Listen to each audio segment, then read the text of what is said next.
કે આ જીવનમાં બધું પૈસેથી નહીં થતું હે અને પૈસેથી જો ભજન કદાચ ખરીદી શકતા હોત ને તો ટાટા બિરલા વાળો, કોકા કોલા વાળો, પેપ્સી વાળો, અરે ધીરુભાઈ અંબાણી હાલ જીઓ નું ધમધોકાર ચાલે હે તમારું ત્યાં ભજન નો અબ્બાડે સાહેબ, એ રૂપિયા વાળા ભજન નો અબ્બાડી, રૂપિયાથી કોઈ ના વળે સાહેબ.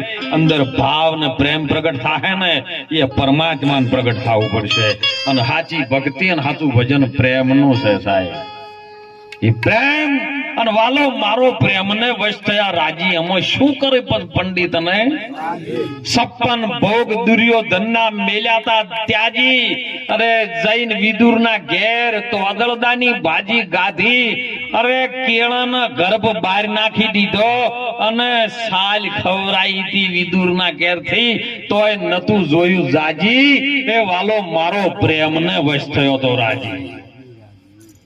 આ પ્રેમ જયારે અંતર ઈ ભાજી જાહે કે હું એમાં છું ને ઈ મારામાં છે, આ અંતર જુદું નહીં પડે ને આ ઉભરો આવશે ને તાણારી વાત થાય ને તાણ ભજન સમજાય હો.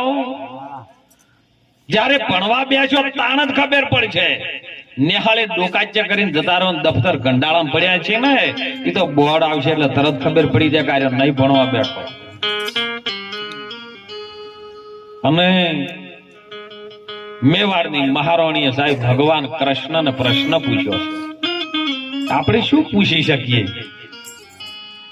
મહારાણી મીરાએ ભગવાન કૃષ્ણને હાથ જોડીને પ્રશ્ન પૂછ્યો કે હે કાળિયા ઠાકર, તારું હું ભજન કરું છું અને સર્વસ્ત્ર તું મારું છે, હું તારી છું અને તું મારો છે, બસ આટલું જ હું જાણું, બીજું કોઈ જાણતી. પણ એક વિનંતી તને કરું છું, હાલ જે નહીં થતું ને એનું પ્રમાણ કે છે મીરા, કે આખા વિશ્વમાં તને એક પ્રશ્ન કરું, હાથે હાથો તું મને જવાબ આપજે. આખા 295 દેશ છે ભારતમાં, આ વિશ્વની અંદર, આ પૃથ્વીમાં તારો ચોય એવી ખાલી જગ્યા નહીં, તારા નામ વગર ખાલી છે.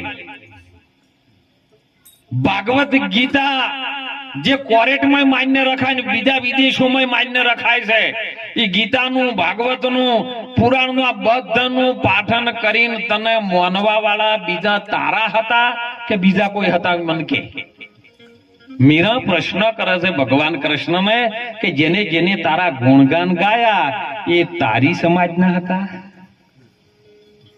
તારી સમાજ વાળે તન મોન્યો? યદુ કુળ ને તું પોકાર કરી કરીને હાથ જોડી જોડીને